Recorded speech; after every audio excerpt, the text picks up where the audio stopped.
진짜 안 떨 줄 알았는데 떨리네요. 먼저 기도할까요? 사랑이 많으신 하나님 아버지 감사합니다. 정말 낮은 자를 세워주셔서 하나님을 자랑할 수 있는 시간 만들어 주셔서 너무나 감사합니다. 저희 다 같이 하나님을 사랑하는데 제가 1번 타자가 되었으니 2번 타자가 오늘 바로 생기실 수 있도록 인도하여 주셨습니다. 주님 감사드리며 우리 주 예수 그리스도 이름으로 기도드렸습니다. 아멘. 제가 여러분들과 함께 나누고 싶은 오늘 말씀이 있는데요. 이사야서 43장 1절 말씀이거든요. 네, 같이 봉독해 주시겠어요? 시작. 너는 두려워하지 말라. 내가 너를 구속하였고 내가 너를 지명하여 불렀나니 너는 내 것이라. 아멘. 안녕하세요. 저는 우리 하늘 기쁨의 교회 파송성도 김혜진이라고 합니다.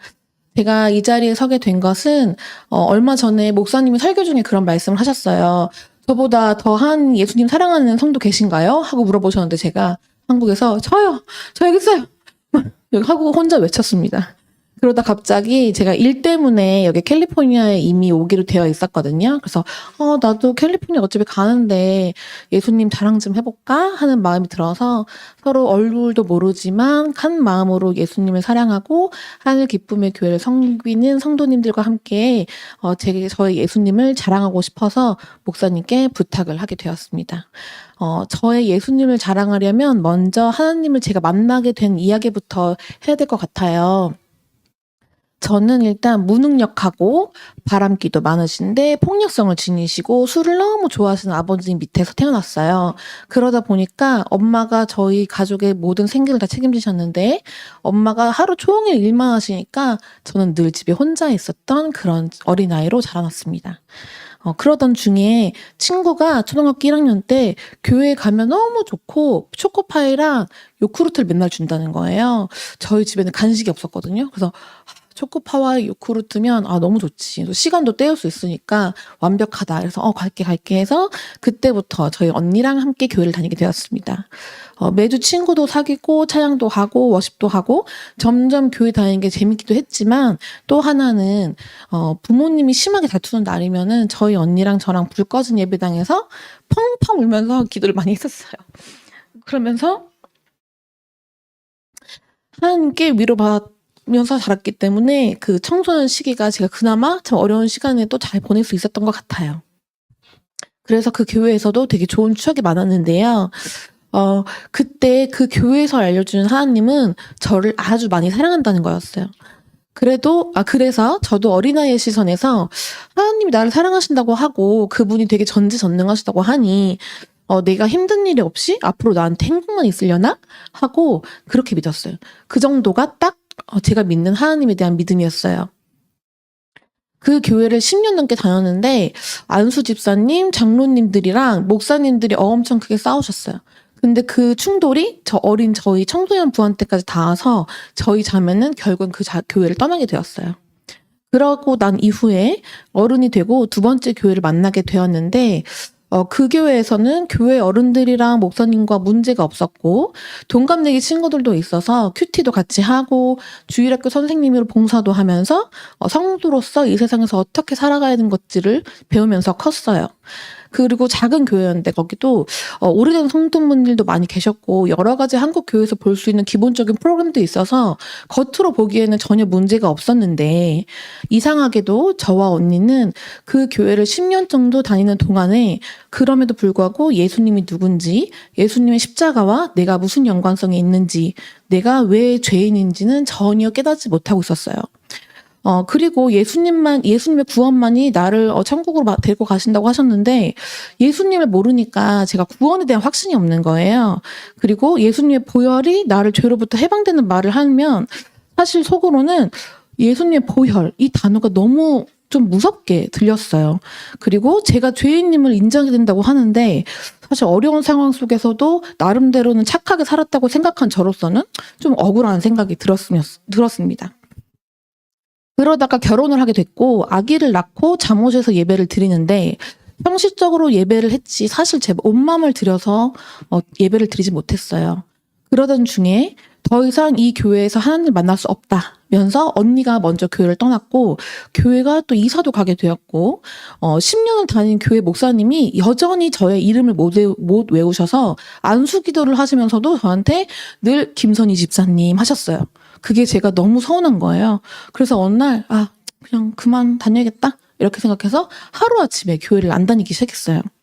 그렇게 두 번째 교회에서도 하나님의 사랑을 전혀 느끼지 못하고 계속 율법만 배우다 보니 교회를 안 나가는 동안에 저는 예배를 소홀히 하면 벌 받는다, 고난이 시작된다 등등 전지전능하신 하나님께서 그 힘으로 되려 저에게 화를 내실까 봐 살짝 무서웠어요. 지금 생각해보면 교회를 20년 다니면서도 하나님이 어떤 분인지 잘 모르고 마치 저의 행복을 위해서 존재하는 수호 천사 정도로만 인식했던 것 같아요. 하지만 제 예상과 다르게 사랑스러운 둘째가 태어나고 착한 큰아들과 늘 저를 사랑해주는 고마운 저희 신랑이 곁에 있어서 그리고 또 운영하는 네일샵도 잘 됐었거든요. 그러다 보니까 저는 그만 이런 생각을 하게 되었어요. 교회 안 다니면 벌 받고 내 인생이 망할 것 같았는데 아무 일이 없네. 그럼 나 그냥 하나님 없이 살아도 되겠는데? 이렇게 생각했어요. 하지만 가끔 주위에서 너 교회 다시 안 다닐 거야? 라고 질문을 받을 때면 마음속으로 이런 기도를 했어요. 하나님, 저 하나님 없이 사는 게 생각보다 너무 편하고 좋아요. 일주일에 한 번 쉬는데 그때 우리 가족들끼리 나들이 가는 것도 너무 행복하고요. 은혜도 감동도 없는 설교를 들으면서 언제 끝나나 속으로 시간 때우며 몸만 대충 예배 드리면서 죄책감 갖지 않아도 되고요. 교회 집사님이 찬양대 연습 열심히 안 한다고 그따위로 할 거면 하지 말라고 잔소리 안 들어도 되고요. 하나님, 저 사실 저희 신랑이랑 종교 문제로 싸우고 싶지도 않아요. 그래서 저 지금 너무 행복해요. 그래서 다시 교회 안 가고 싶어요.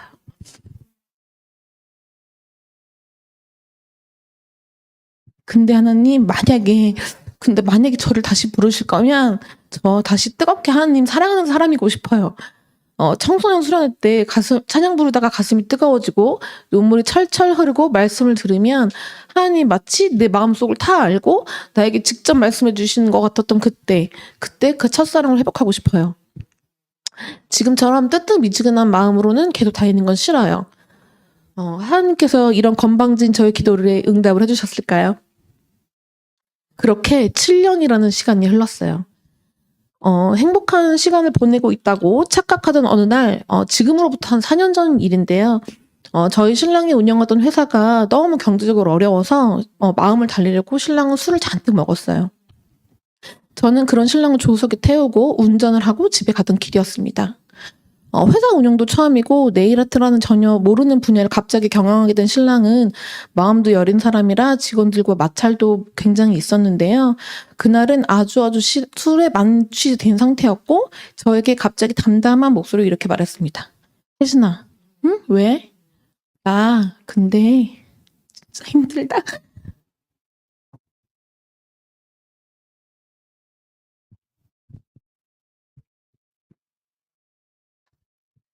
잠깐만요. 휴지를 준비했어요. 이럴 줄 알고. 이렇게 말하고는 어린아이처럼 엉엉 울어버리는 신랑 옆에서 저도 같이 눈물이 터져나와서 앞이 보이지 않았어요. 신랑이 너무 옆에서 울고 있는데 제 마음이 너무너무 찢어지게 아픈데 제가 이 친구의 고통을 덜어줄 방법이 저에게 없더라고요. 제가 갑자기 돈을 많이 벌 수 있는 것도 아니었고 제가 네일을 쓰지만 유명하지 않아서 신랑을 도와줄 수 있는 방법이 없었어요. 그리고 직원들 제가 갑자기 어떻게 해줄 수 있는 것도 아니었고 신랑의 엄청난 고통 앞에서 아무것도 할 수 없다고 무기력감을 느낀 그때에 저는 다시 하나님을 떠올렸습니다. 하나님 도와주세요. 그리고 며칠이 지나지 않은 어느 날 오목사님에게 예수님을 먼저 소개받은 저희 친언니가 기쁨으로 늘 충만할 때 저희 아이들과 조카 아이들이 키즈 카페에서 만나기 위해서 만났습니다.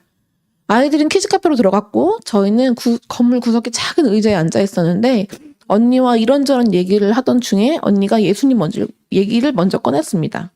사실 그때까지도 저는 예수님을 잘 몰랐기 때문에 아무 생각 없이 듣고만 있다가 갑자기 언니가 제 손을 잡으며 혜진아, 언니가 기도해줄게. 같이 기도하자 라고 했고 오랜만에 기도를 하기 위해서 손을 모는 순간 제 눈에선 눈물이 그리고 입술에선 이런 기도가 나왔습니다. 하나님 도와주세요. 신랑이 너무 힘들어하는데 제가 할 수 있는 게 아무것도 없어요. 너무 안타까워서 마음이 아픈데 뭘 어떻게 될지 모르겠어요. 도와주세요. 그렇게 몇 년 만에 하나님을 찾은 순간에 하얀 빛이 제 마음 안에 쑥 들어오는 게 느껴졌어요. 그때부터 폭포수 같은 눈물이 쏟아졌어요. 그 빛이 제 안에서 들어온 이후에 저희는 뭔지 모를 평안함을 느꼈고, 처음에는 신랑을 위해서 하는 기도였는데 그때부터는 신랑 걱정은 온데간데 없이 사라지고 하나님에 대한 궁금증만 커져갔습니다. 그렇게 하나님 없이 살 수 있을 것만 같다고 말하던 저는 삶의 어려움 앞에서 다시 예수님을 만났습니다. 그때 이 이사야서 43장 1절 말씀, 넌 두려워하지 말라, 내가 너를 구속하였고 내가 너를 지명하여 불렀나니 넌 내 것이라, 이 말씀이 떠올랐어요. 하나님께서 마치 혜진아 넌 내 것이야 라고 하시는 말이 옛날엔 되게 부담감과 억압처럼 느껴졌는데, 이번에는 처음으로 진정한 자유와 평안으로 다가왔습니다. 그때부터 이 말씀은 저의 삶의 기준이 되는 말씀이에요. 너는 내 것이라. 너무 그 소속감이 좋았어요. 그날 이후로 저는 새롭게 하소서, 다니엘 기도회 등등 거기에 출연하신 많은 분들의 간증을 통해서 그리스도인이 지켜야 할 율법이 아닌 살아계신 하나님의 진짜 사랑을 알게 되었습니다. 하지만 여전히 예수님이 누구신지, 그분의 십자가와 내가 어떤 상관이 있는지는 이해가 되지 않았는데요. 그러다가 언니가 성경은 꼭 직접 읽어야 해. 그래야 하나님의 마음을 더 잘 이해할 수 있어 라고 권면해 주어서 생애 처음으로 지루하고 어렵게만 느꼈던 성경책을 제 손으로 펼쳤습니다. 어디서부터 읽어야 되나 고민을 하다가 평소에 마태복음이 좀 좋았던 것 같은데 라는 생각으로 무작정 마태복음을 펼쳤습니다. 근데 그때 다시 한번 하나님께서는 저에게 엄청 새로운 경험을 허락하여 주셨어요. 정말 어렵게 느꼈던 마태복음이 읽으면 읽을수록 하나님이 숨겨놓은 보물을 찾는 듯이 자꾸자꾸 깨달아지고, 그 안에 제가 지나온 사람들이 보이기 시작하는 거예요. 수수께끼 같았던 구절들이 이해되기 시작하고, 20년 동안 교회를 다니면서도 그동안 알 수 없었던 고민들과 답답함이 그 속에 다 들어있는 것만 같았습니다. 그동안 성경을 읽으면 재미가 너무 없다고 생각했는데 마치 예수님이 저를 무릎에 앉혀두고 하나하나 꼼꼼하게 설명해 주시고 다정하게 말씀해 주시는 느낌이어서 말씀이 꿀송이처럼 달다는 것도 처음으로 이해가 되었어요. 평소 줄거리 정리하는 걸 좋아하던 저는 마태복음을 10번을 읽고 각 장을 정리한 뒤에 28개의 내용을 한 문장으로 만든 적이 있는데, 그 문장은 예수님이 이 땅에 오심은 나를 더 하나님 곁에 가까이 가게 하려 하심이라는 걸 깨달았어요. 이 문장 하나가 제 마음 안에 들여오니 예수님 제대로 저를 받아주신 것도 너무 감사하고, 예수님으로 인해서 핍박을 받을 때는 막 신이 났어요. 그리고 예수님의 보혈이 드디어 아프기 시작했고 예수님이 보내주신 성령님이 감사하게 느껴지기 시작했어요. 그렇게 마태복음에 푹 빠져서 예수님과 맨날 행복한 데이트를 하던 어느 날 언니의 권유로 목사님과 하는 조이어스 타임에 참여하게 되었습니다. 처음으로 에스더, 요나, 룻기를 일주일 내내 묵상하고 나누고 하나님의 계획하심과 사랑들을 꼼꼼하게 돌아보게 되니까 더 이상 제 안에 있던 미래에 대한 두려움, 아이들을 내가 잘 키워야 한다는 부담감, 그 다음에 지금 처해져 있는 상황, 제 주변의 사람들이 제 주변 사람들을 보는 저의 시선 등등이 많이 틀리다는 걸 제가 그때부터 인식하기 시작했어요.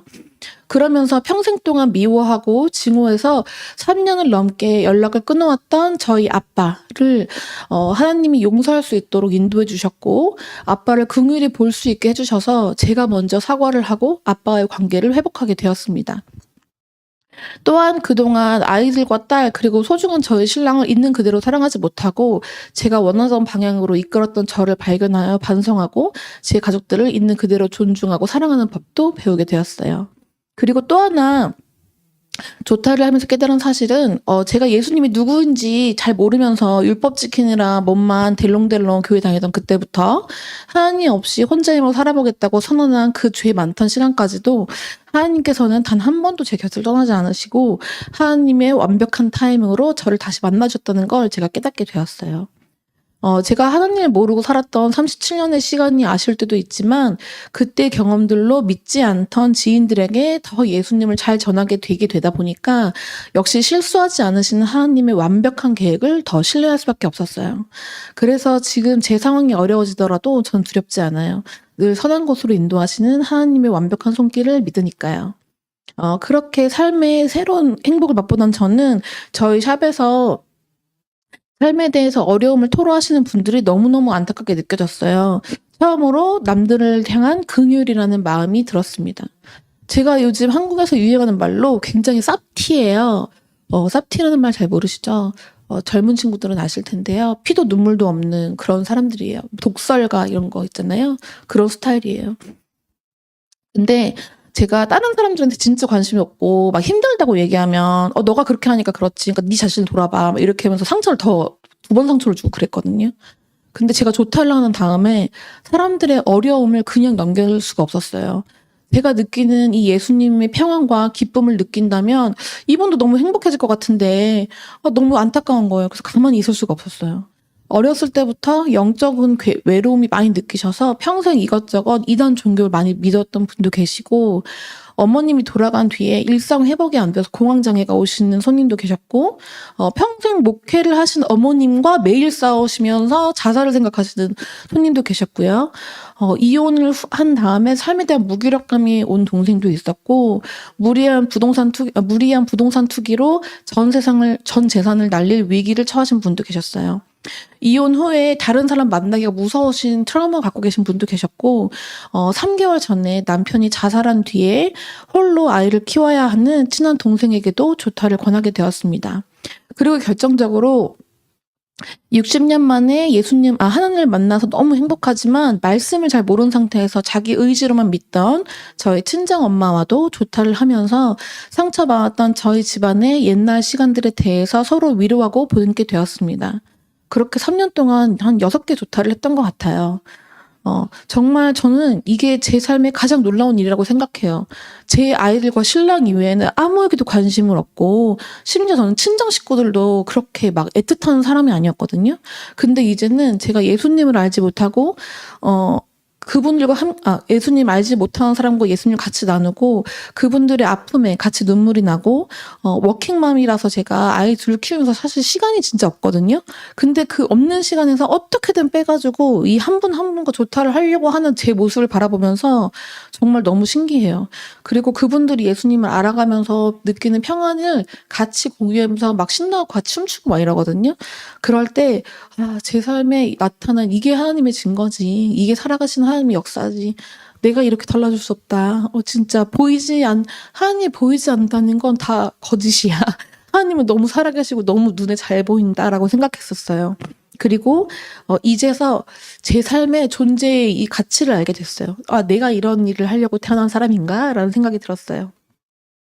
예수님을 만난 이후로 저는 예전과 다르게 고난 앞에서도 평안할 줄 알고, 나와 다른 사람을 존중할 줄 알고, 성령님의 도움으로 이 세상에서 요구하는 가르침이 아닌 예수님과 함께 반석 위에 인생을 지을 수 있도록 돕는 멋진 엄마가 되었어요.